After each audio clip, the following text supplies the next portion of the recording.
እንደነገርካችሁ የመጀመሪያው ልምምድ ማንም ሰው ሲለማመድ ቅኝት ነው። በገና መቃኘት አለባችሁ ለመለማመድ። ስለዚህ ለኔ ትዝታ ይቀድመኛል። ከዛ በኋላ አንቺሆዬ ለኔ ሰላምታ እያልኩ ሄዳለሁ እና ሰላምታ አድርጋችሁ ስትቃኙ የሚጠቅማችሁ ጥቅም አለ። ትዝታ አድርጋችሁ ስትቃኙ የሚጠቅማችሁ ጥቅም አለ። አንቺሆዬ ለኔ አምባሰልም ስታደርጉ የሚጠቅማችሁ አለ።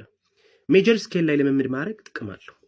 ከምን አንጻር ነው የሚጠቅመው ካላችሁኝ ማች ኦፍ ዘ ታይም የሜጀር ስኬል ድምጾች ጥፋቶች እርግጥ መለማመዳቸው አይቀርም፣ ግን ዋን ዌይ ኦር ዲ አደር ሜጀር ስኬል ላይ ሲለመድ ጉሮሮ ቱ ሰም ፖይንት በኋላ ላይ ከመዘመር እንትን ያደርጋቸዋል።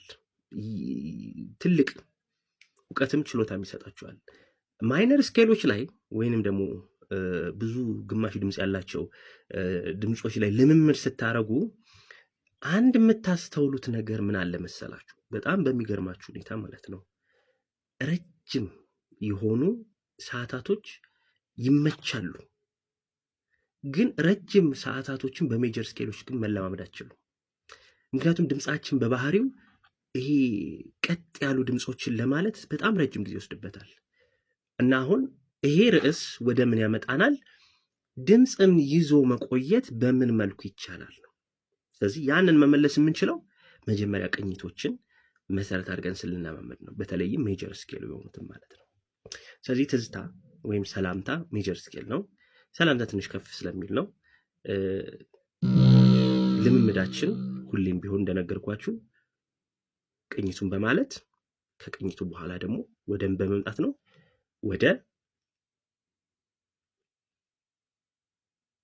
አለንካሮቹ ወይንም ደግሞ ሙክሪዎቹ ወይንም ደግሞ ሚንዶቹ እንደሱ እያደረግን ነው። እኔ ለልምምድ እንዲመቹኝ የምጠቀማቸው ቃላት አሉ። በተለይም ወርዶ መስራት ስላለብኝ አንደኛ የወንድ ድምጽ ተወደደም ተጠላም ይወፍራል ከሴት ድምጽ። ቀጭን ድምጽ ያላቸው ወንዶች አሉ። ዳዝኑ ሊማተ መለማመድ ግን ወርዶ አለበት፣ ከሆድ መውጣት አለበት የምንለው ለዚህ ነው። የታችኛው ሎወር ኖቶች መለማመዳችን ጥቅሙ ሃየር ኖቶቹ ላይ የሚኖረን ውበት እዛ ላይ እዚህ ጋር እንዳይጎል ያደርጋል ማለት ነው። እኔ በመሰረታዊ የምጠቀማቸው ቃላቶች አሉ። እነዚህ ቃላቶች በሌላው ዓለም ኦልሬዲ አሉ በሙዚቃ ስኬልነት ሆነው ማለት ነው። ለምሳሌ የላቲኑ ዶ ሬ ሚ ፋ ሶ ላ ቲ ዶ፣ የህንዶቹ ሳሬጋማ ፓ ዳ ፓ ኒ ሳ፣ የሜጀር ለምሳሌ እንትኖቹ ዌስተርን የሚባለው